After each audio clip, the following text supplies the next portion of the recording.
Salut, je m'appelle Mathieu et je vais te raconter mon histoire.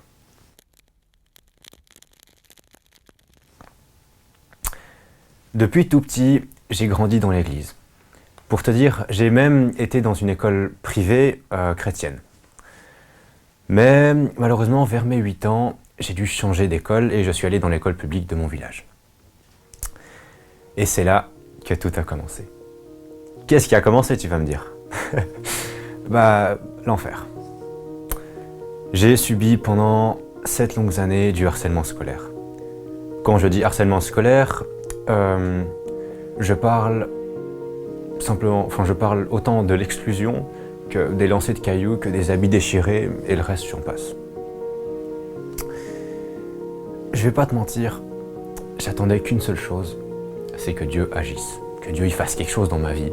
Je sais pas, on a sûrement déjà entendu parler d'une délivrance miraculeuse ou quelque chose d'incroyable dans la vie d'une personne dans la Bible. Moi j'espérais avoir la même chose, mais rien. Enfin, je pensais que j'avais rien, jusqu'à pas longtemps. En fait, je me suis rendu compte, avec du temps et avec du recul, que Dieu, il était là, que Dieu, il était actif. Et je vais te dire 2 faits qui m'ont démontré ça. Le premier, c'est le soutien que Dieu m'a donné au travers de mes parents. Ils étaient toujours là pour m'écouter, pour me soutenir, pour m'encourager. Ils faisaient ce qu'ils pouvaient dans la limite de leur capacité pour faire en sorte que je puisse quand même, entre guillemets, survivre dans une situation comme ça. Le deuxième fait qui m'a vraiment marqué, c'était il y a tout juste 1 an. Je rentrais tranquillement chez moi, je sortais du train et j'étais en train de marcher, quand tout d'un coup, j'ai entendu quelqu'un m'appeler.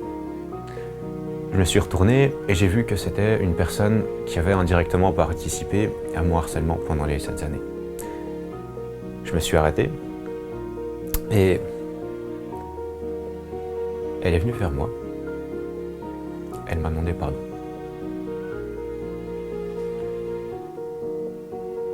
Aujourd'hui, demain, tous les jours qui vont suivre, peu importe les difficultés auxquelles tu fais face, auxquelles tu vas faire face, ne t'en fais pas.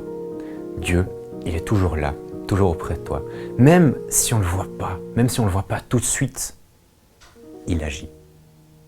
Et toi, c'est quoi ton histoire ?